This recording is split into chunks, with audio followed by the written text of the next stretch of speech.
Tema da nossa palestra hoje, o olhar de Jesus para nossas dores. E eu queria contar uma história para vocês. Era cedo, mas o sol já queimava a pele. O Bartimeu, que é o personagem da nossa história, ele sentia o calor no rosto, mas ele não podia enxergar qual era a origem daqueles raios dourados. Desde que nasceu, ele convivia com o peso constante da escuridão. Naquele dia, ele acordou cedo, como sempre fazia. Foi se guiando pelos passos do seu sobrinho, o Elias, de 8 anos, que pegava o Bartimeu pelo braço e todo dia o conduzia pacientemente até a porta de Jericó, uma cidade que ficava entre Galiléia e Jerusalém, ficava no meio do caminho.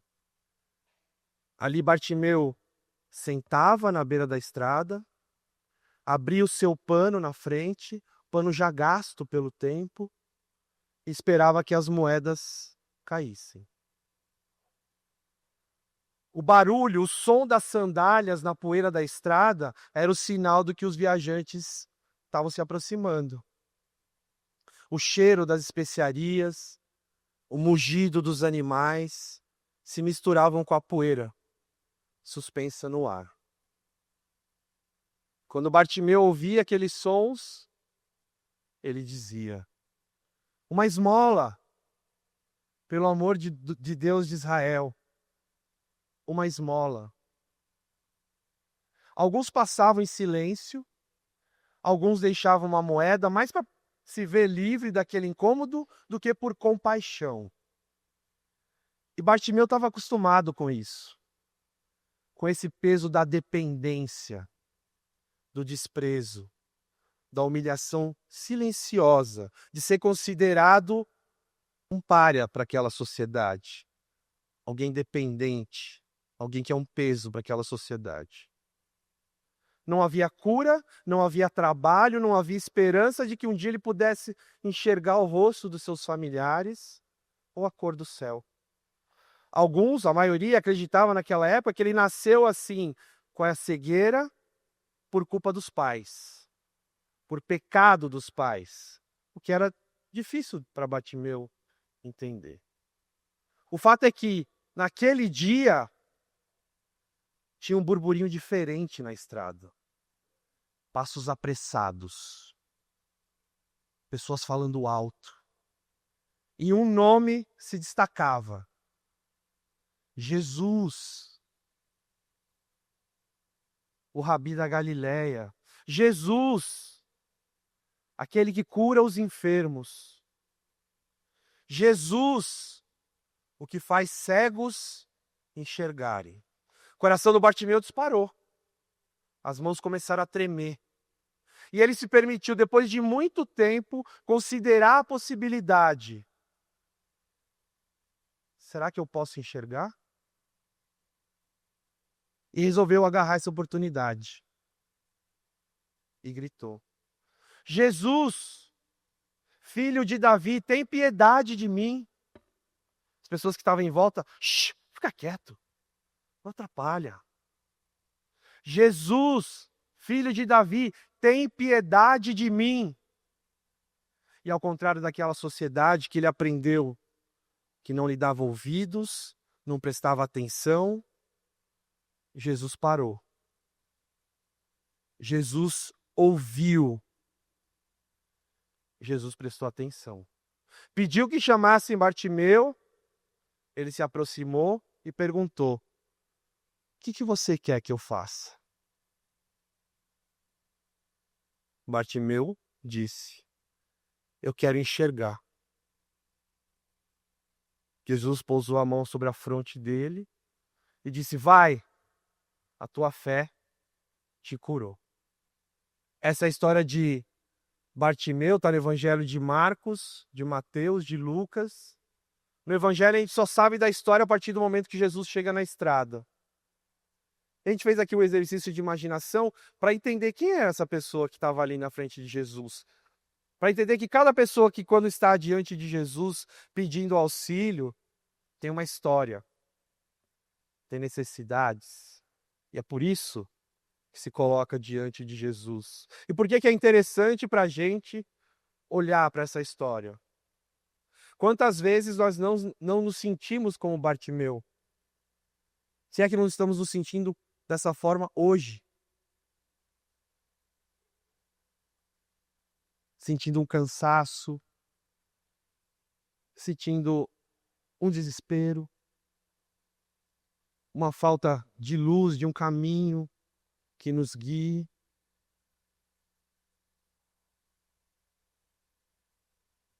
E Jesus faz essa pergunta para a gente. Fez para Bartimeu: o que queres que eu faça, como diz o texto bíblico?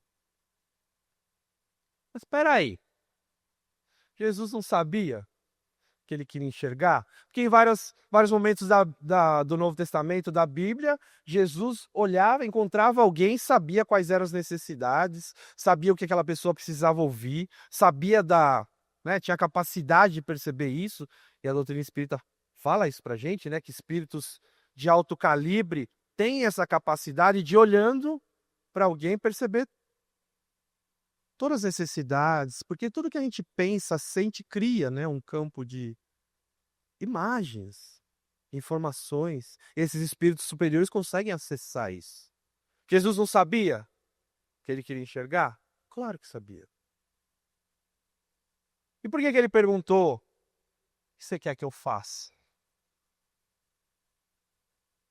Para ativar algo, para ligar algo dentro de Bartimeu.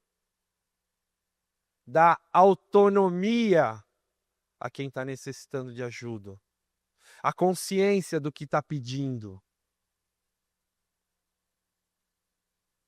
Sentir o que a pessoa realmente quer.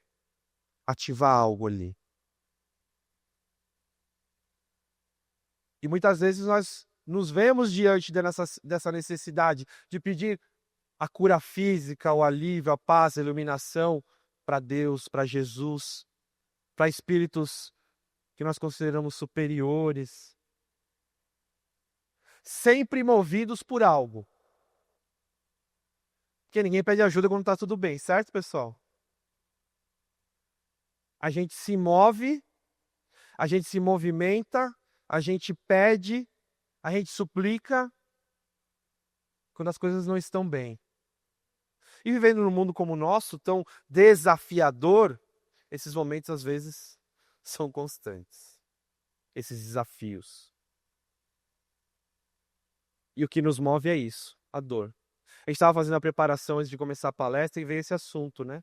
De como, se a vida estivesse tranquila, se a vida estivesse em paz, a gente é muito condicionado, né, a ficar numa estagnação quando está tudo bem.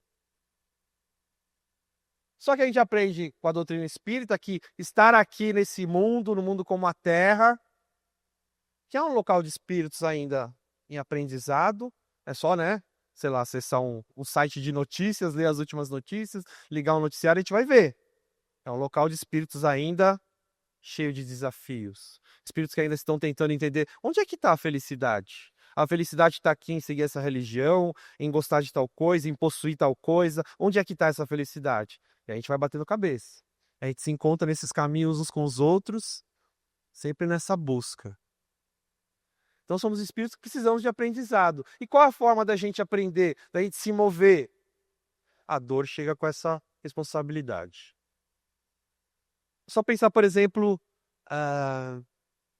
do porquê da dor física. Quem aqui gostaria de não sentir dor? Pergunta retórica, né? Tem gente que nasce com essa capacidade, vocês sabiam disso? Uma insensibilidade congênita à dor. A pessoa nasce sem a capacidade de sentir dor. É um problema? Não é o que todo mundo gostaria de ter? É um problema. As pessoas dificilmente passam da puberdade. Por quê? Elas não sentem dor. Imagina um bebê cuja dentição está começando a aparecer, que não sente dor. pode começar a morder os lábios, por exemplo. A dor não está dando nenhum sinal para ele. Imagina que a gente tem sei lá, uma apendicite. Alguém já teve dor de apendicite aqui? Nossa, domingo de manhã fazer esse tipo de... Se eu não sentir dor, a infecção está ali e eu não estou sentindo dor. Então são pessoas que são estudadas pela ciência, né, para entender por que isso acontece, para ajudar a gente, de repente, descobrir mecanismos de diminuição da dor. Mas essas pessoas, sem a dor, não conseguem viver. Porque a dor é um sinal, é um aviso de que algo não está bem, de que algo precisa mudar. Se eu ponho a minha mão numa chapa quente, na hora vem o aviso para o meu cérebro, tira daí. Né? Porque minha mão... Essa é a função da dor. A dor física, mas também a dor moral. Eu sei que não é o caso de ninguém aqui, mas digamos que a gente seja ciumento. Certo? Vamos fazer aqui um exercício de... Ninguém é aqui, mas está aqui no domingo de manhã, na federação. Mas digamos que a gente fosse ciumento. Uma pessoa que tem ciúmes consegue ter paz no coração? Não consegue. Porque a nossa preocupação vai sempre estar, né, direcionada para aquele nosso objeto de posse. A gente acha que possui ou algo ou alguém, né? A gente vai estar sempre se preocupando. Onde a pessoa está? Com quem ela está falando? Nossa, e a minha coleção de discos. Nossa, uma coisa meio antiga, né? Mas a minha coleção de discos que eu deixei em casa, será que alguém está mexendo? Será que... Não há paz. A gente vai estar sempre num estado de, né, de incômodo. Que é a maneira da lei divina dizer pra gente, esse sentimento não é bom. Sempre que a gente está incomodado, é a lei divina tentando mostrar pra gente, esse comportamento, essa escolha, esse caminho não faz bem. Precisa desviar a rota, é preciso mudar. Então a dor impulsiona a gente. É fácil? Não é. Mas é um mecanismo. Porque nós, espíritos aí de aprendizado, se tudo for fácil, a gente acomoda mesmo. Que é bom também, né? É bom às vezes estar com a vida tranquila. Sem estar em casa, sem pensar nas questões que não são... que a vida apresenta pra gente. Então Jesus, o primeiro fator importante do olhar de Jesus, ele entende isso em cada um de nós. Mas espera, você fala Jesus hoje está olhando para mim? Está olhando para minha dor? Tá.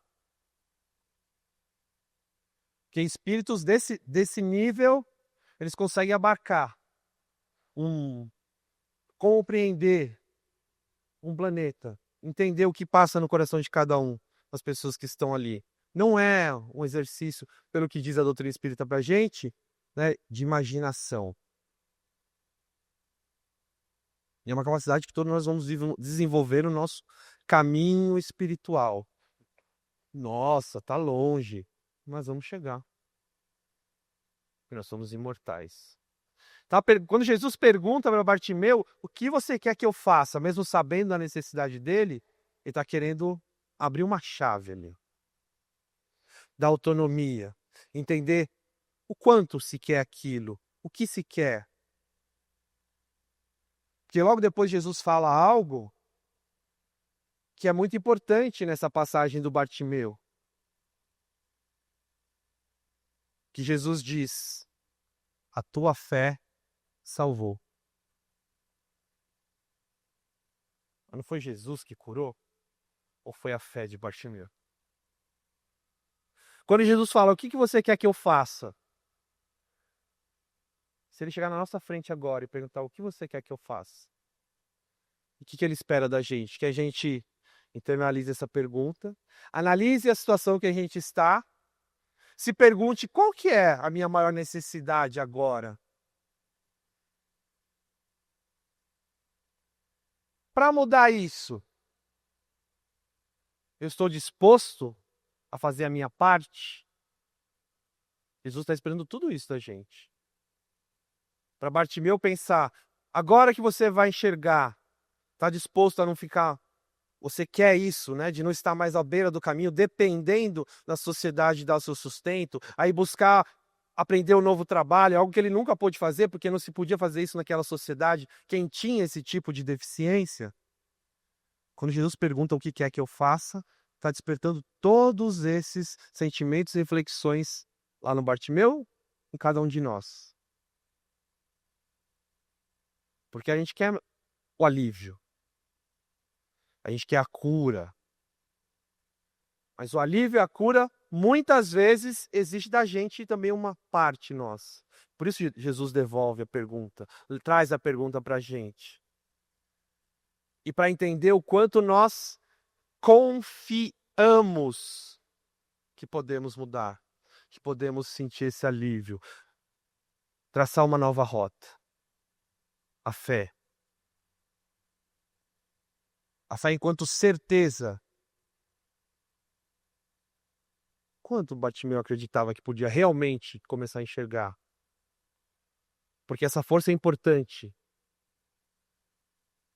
Que Jesus pode nos ajudar até uma parte do caminho. A outra parte é nossa. Bartimeu ouviu, sabia que Jesus estava se aproximando e podia ter ficado quieto lá.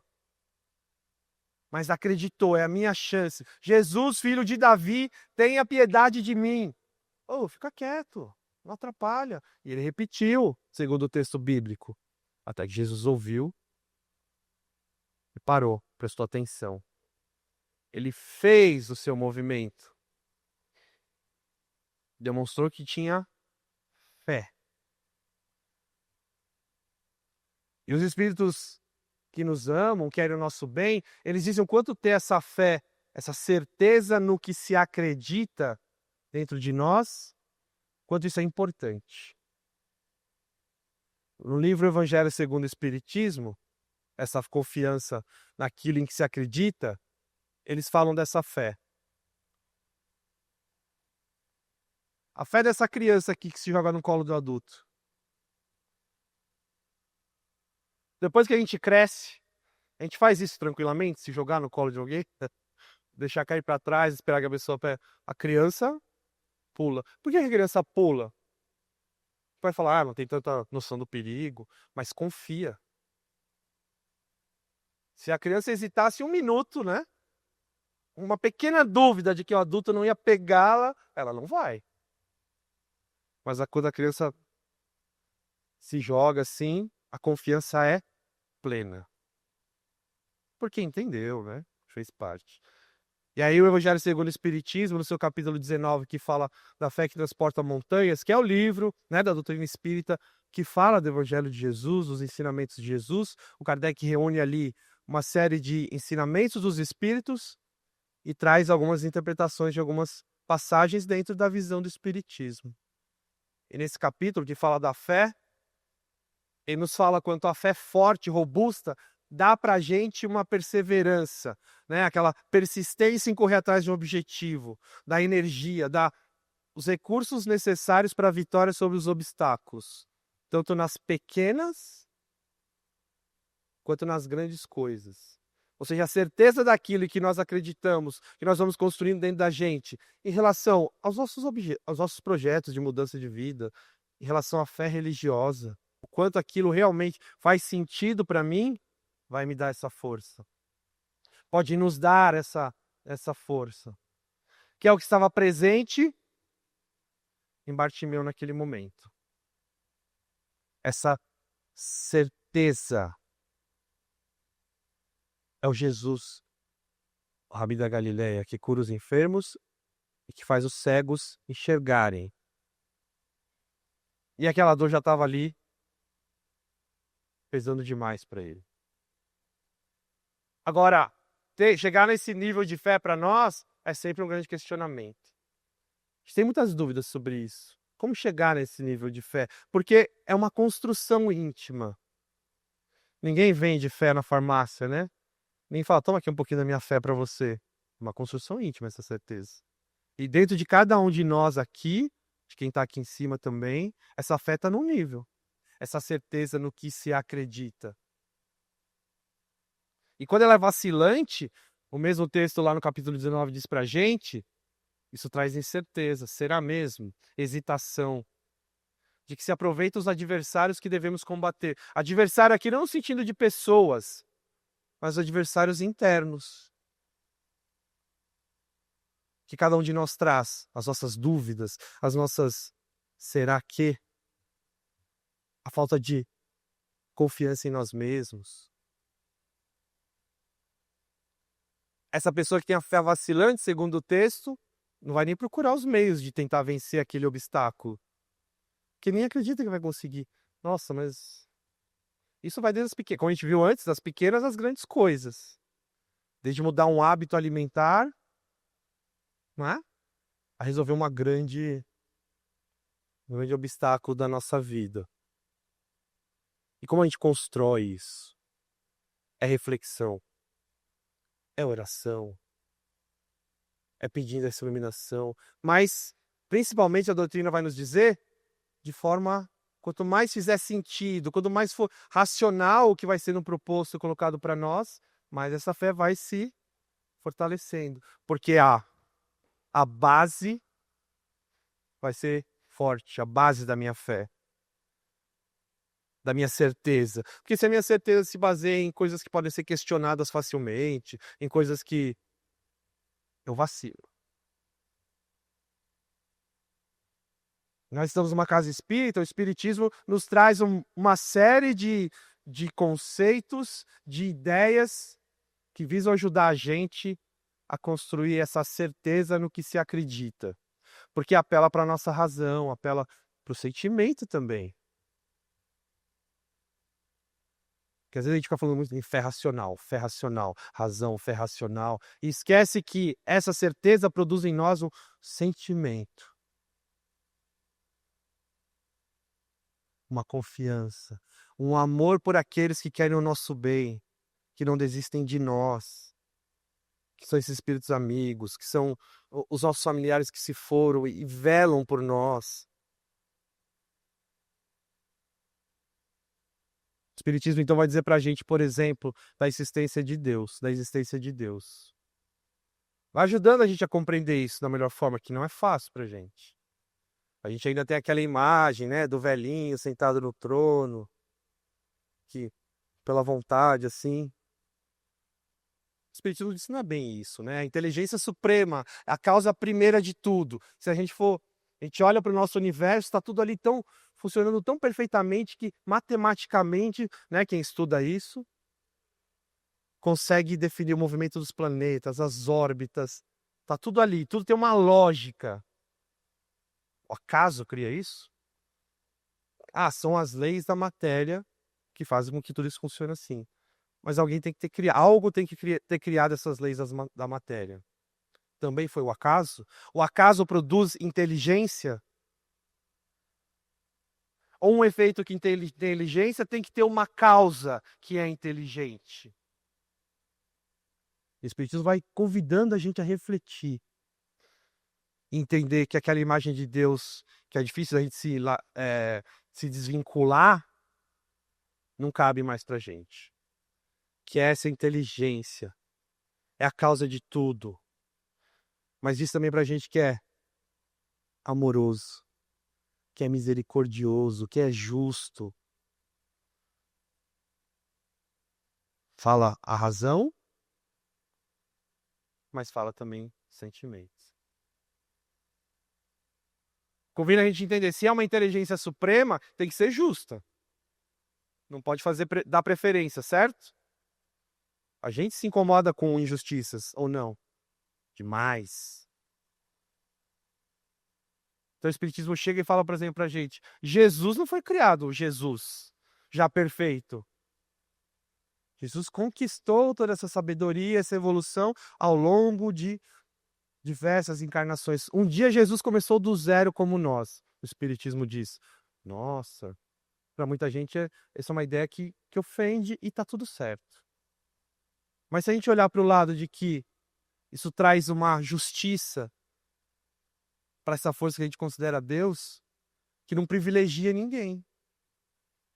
Porque seria muito fácil um ser criado perfeito, que nunca teve que viver o que cada um de nós aqui vive, de acordar um dia preocupado em como comer, como pagar a conta, como me dar bem com meu vizinho, com o marido, com a sogra, com o meu chefe no trabalho. Quem nunca viveu isso, quem não teve que pegar um metrô na linha vermelha às 6h30, quem nunca viveu nada parecido, como pode chegar para a gente e falar em perdoar? Como pode chegar para a gente e falar em amar o inimigo? Em ter fé? Eu não sei vocês. Eu não daria ouvido. Vem viver aqui para ver como é que é, aí você fala em perdão. Aí você fala em acolher, em ser caridoso.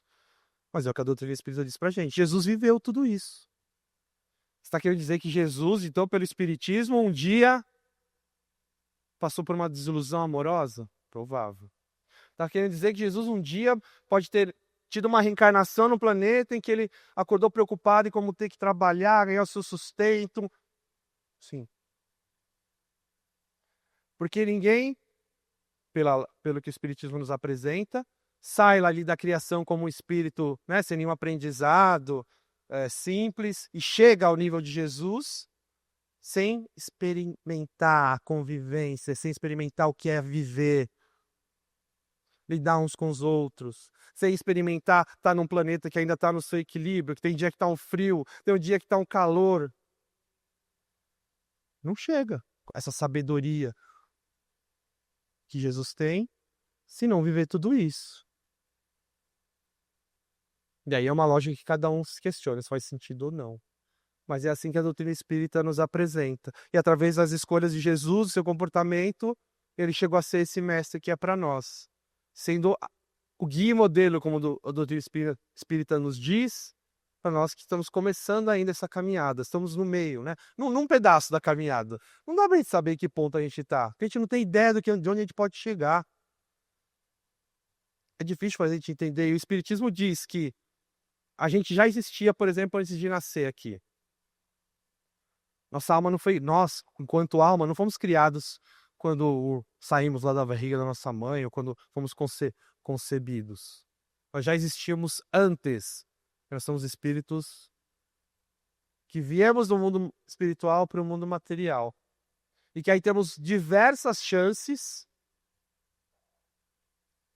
de encarnar num mundo como esse, se relacionar uns com os outros, lidar com as intempéries de um planeta, lidar com os desafios de se viver em sociedade, em se organizar uma sociedade que possa ser justa, fraterna, etc.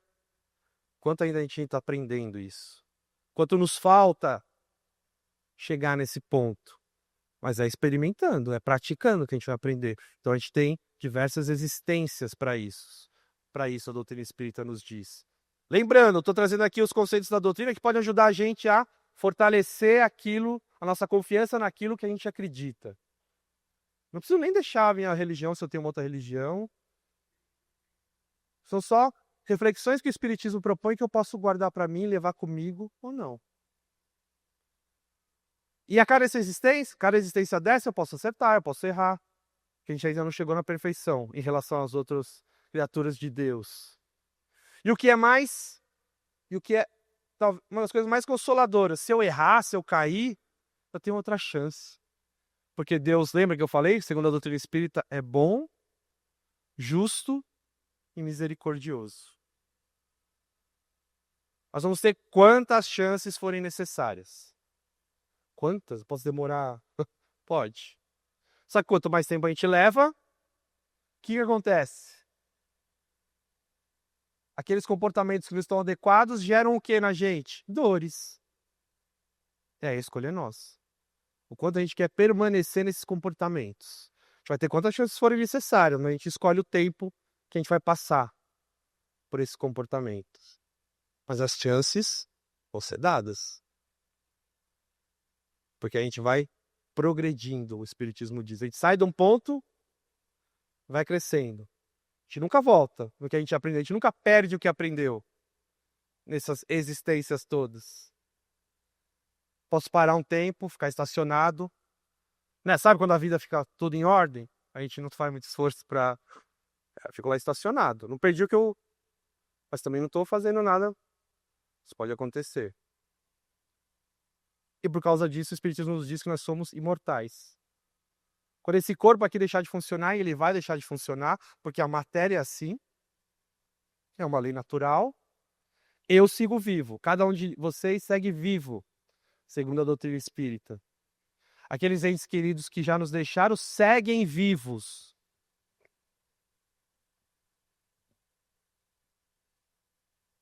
Porque está tudo dentro desse mecanismo criado por Deus.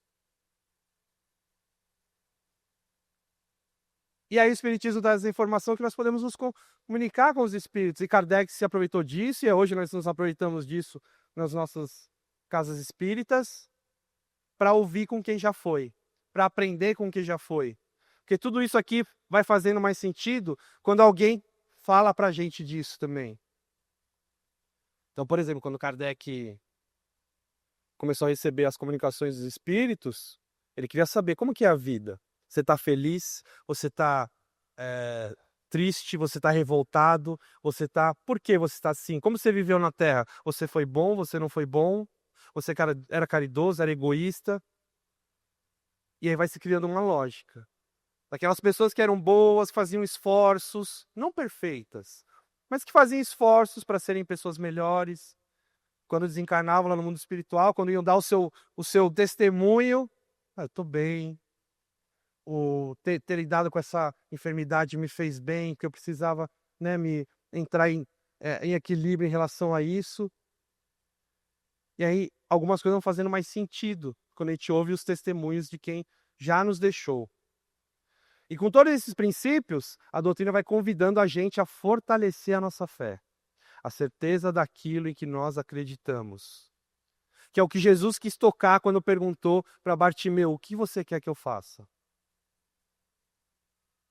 Porque essa força interior de quem está pedindo ajuda é essencial para a mudança, para a cura.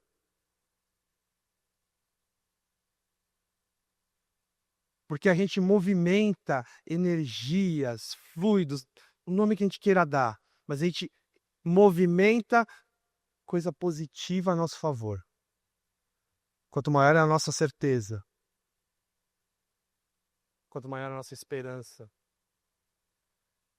E isso ajuda a gente a nos movimentarmos em direção da cura, da mudança. Com auxílio, por exemplo, no caso de Bartimeu, Jesus curou. Era hora no que aquele espírito estava vivendo, dele poder viver essa cura. Mas tinha um trabalho para ele depois. De novo, né? Era alguém que naquele contexto não trabalhava, vivia à margem. Uma vez enxergando, ele ia ter que aprender um ofício. Não ia ficar mais, né, pedindo moeda à beira da estrada, começar a trabalhar. E segundo o texto, ele começa a seguir Jesus também depois disso. E aí eu trago aqui na imagem do Jonathan Rumi, que faz o Jesus da série The Chosen, não sei, os escolhidos, não sei se vocês acompanham, para falar do olhar de Jesus, para que a gente possa visualizar isso. Naquela sociedade que colocava Bartimeu numa posição de dependência, de desprezo, de humilhação, silenciosos, Jesus teve presença, Jesus escutou, Jesus prestou atenção, Jesus teve compaixão. Esse é o olhar dele para todos nós. Ele sabe de tudo isso que o Espiritismo diz pra gente. E cada um de nós somos espíritos que não estamos na nossa primeira existência, já tivemos diversas existências, já caminhamos um pouco, e já tem conquistas. Não, eu não tenho. Tem. Todos têm. Muita coisa a gente já consegue, mas tem coisa que nos falta. Para uns é a paciência, para uns é a capacidade de perdoar, de amar de uma forma mais, né, sem esperar o retorno, que é difícil para a gente ainda. Mas Jesus sabe de tudo isso. Ele sabe que cada um de nós está ali na frente dele, que clamou pela sua ajuda, como Bartimeu fez. Cada um de nós está vivendo aquilo, está naquela situação que é ideal para nós naquele momento. Ideal não, mas que é o resultado justo das nossas escolhas. E que por isso se torna ideal, porque ao lidarmos com as consequências do que a gente faz, a gente é empurrado para mudar. Então, o Espiritismo vai dizer para a gente que antes de nascer a gente faz escolhas. Que muitas vezes a gente escolhe algumas provas a serem vividas, não tudo. Não está tudo na nossa vida escrito, algumas coisas. Eu quero passar pela prova ali da paciência. Então, sei lá, vou conviver com um parente difícil. Quero passar pela prova, testar qualquer tipo de virtude, do perdão. Só colocar uma situação para isso. Quando a gente está aqui, a nossa situação é decorrência das escolhas que a gente vai fazendo no dia a dia. Os pormenores é sempre decorrência das nossas próprias escolhas. Porque às vezes a gente, quando tem contato com o Espiritismo, né, costuma colocar tudo na culpa do passado. Em relação a gente e o outro. O outro está em determinada situação, boa coisa não fez, aí é o que está passando. A gente não sabe. A gente não sabe de nada. O que a gente tem que ter certeza? Que tudo que nós enfrentamos tem uma causa justa, porque há uma lei justa por trás, a lei divina, e que tem um objetivo, que não é fazer doer, é fazer com que a gente aprenda. Aprendizado. Não é castigo, não é... Que Deus não quer a morte do pecador. Deus quer que o pecador se transforme. Não seria um Deus justo, não seria um Deus amoroso. E a gente traz muito ainda, né, essa imagem do Deus rancoroso, que castiga. Se você fizer isso, vai acontecer isso. Era uma forma de falar dessa justiça, né, mas ainda muito rudimentar. Porque essa justiça não é só esse toma lá da cá. Tem consequências para as nossas escolhas, para a gente aprender quais escolhas são boas e quais não. Se eu sigo por um caminho que não me faz bem, eu vou sentir dores. Porque Deus, a lei divina, está querendo me mostrar que aquele caminho não me faz bem. Agora, quem aqui já sentiu? Qual o sentimento que a gente tem quando a gente faz uma boa escolha? Quando a gente faz o bem? Dá para descrever isso? Aquele sentimento de ter feito bem, aquele sentimento de ter sido útil, aquele sentimento de ter, naquele momento, segurado e não revidado uma agressão, uma frase dita com rispidez. A mesma forma, a justiça divina, as leis divinas mostrando pra gente, esse é o caminho. Mas é uma construção. É dia a dia. Jesus sabe disso. Jesus sabe disso. Sabe das nossas escolhas antes de chegar aqui, sabe das escolhas que nós fazemos quando chegamos aqui, sabe por que cada um de nós está na situação em que a gente se encontra. Mas pergunta, o que você quer que eu faça?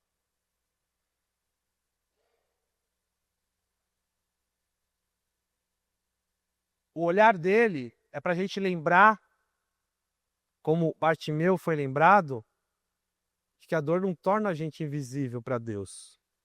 Não nos tira o nosso valor. E que todos somos dignos de sermos ouvidos. Isso serve para esses espíritos superiores em relação a gente e para a gente em relação àqueles que estão à nossa volta. Por que não, às vezes, prestar mais atenção nas dores que estão nos rodeando?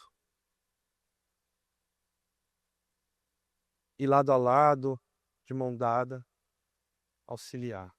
Então, que respostas nós podíamos dar à pergunta de Jesus hoje? Nós estamos dispostos a seguir mesmo um novo caminho, em busca de uma cura, de um alívio? Porque o apoio, a partir do momento em que a gente responde o que quer, ele vai vir. Mas não vai ser tirando simplesmente o obstáculo da frente e falando, passa aqui. É o apoio para que a gente encontre na gente as forças para ser diferente, para seguir um caminho novo. Porque a gente precisa disso, porque a gente ainda é espírito aprendiz. Olha o mundo aí fora. É um mundo de espíritos aprendizes.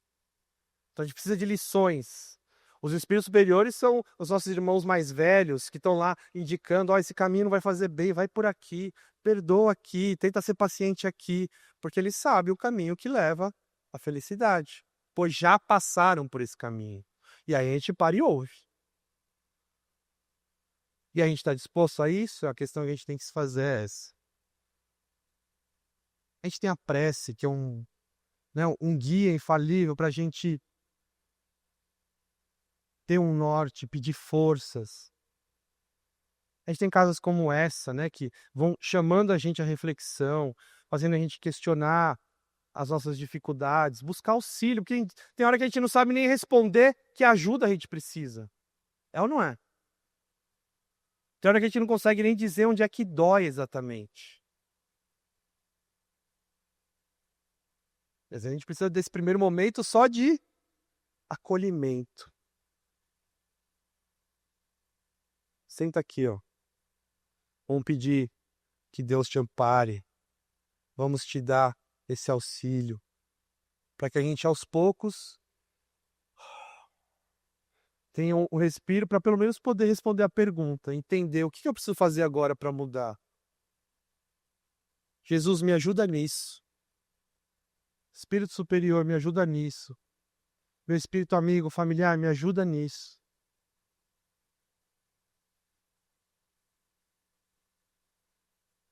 Na, na passagem bíblica da história de Bartimeu, ela termina assim.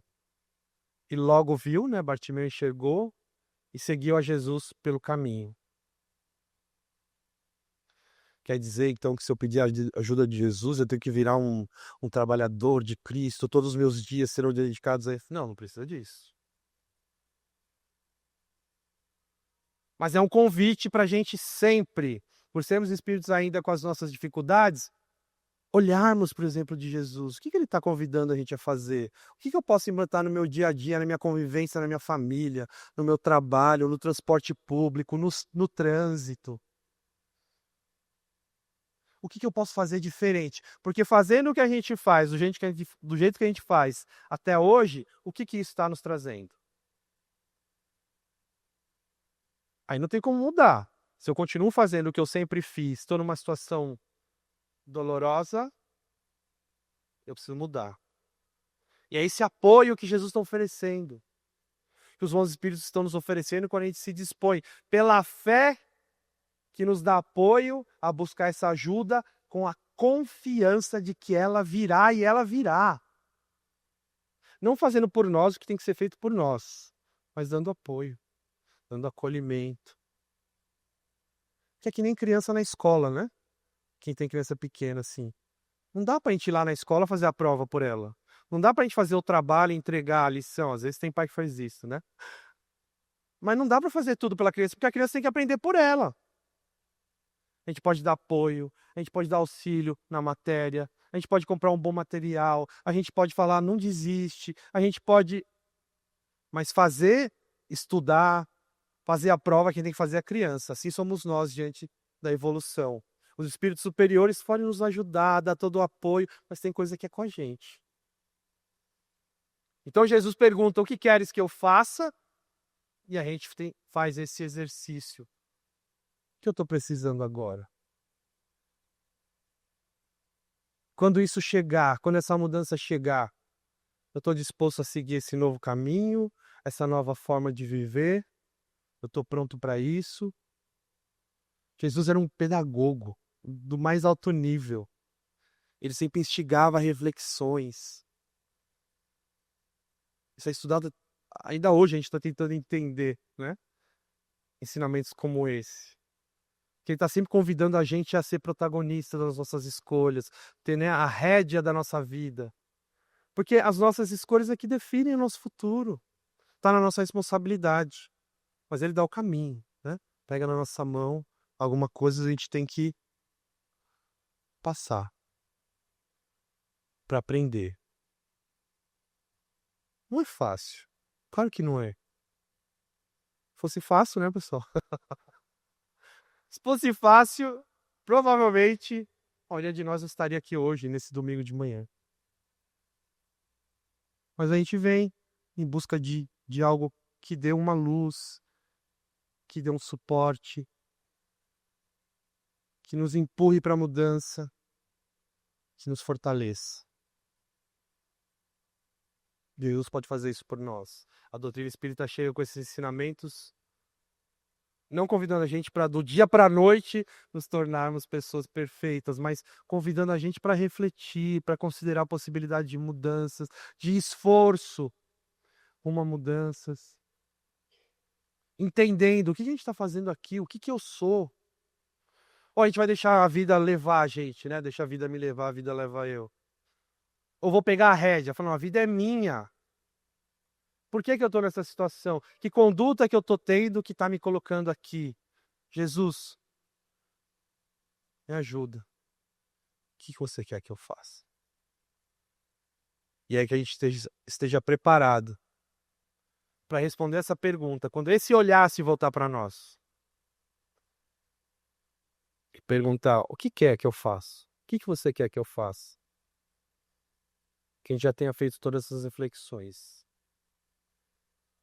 Então eu queria convidar vocês que estão aqui, aqueles que por acaso vão assistir essa palestra depois no YouTube, nesse momento, se quiser fechar os olhos, se quiser só se concentrar, a gente vai ter 30 segundos. Jesus está diante de nós, perguntando, o que queres que eu faça? E nesses 30 segundos, nós vamos abrir o nosso coração e contar para Ele. Muito obrigado pela atenção de vocês. Que Jesus, os bons espíritos, possam nos fortalecer diante dos pedidos que cada um de nós fizemos nessa manhã. Agradecendo a oportunidade de estar aqui mais uma vez, agradecendo o calor dos voluntários que fazem essa manhã acontecer. Muito obrigado, a gente se encontra por aí, pessoal.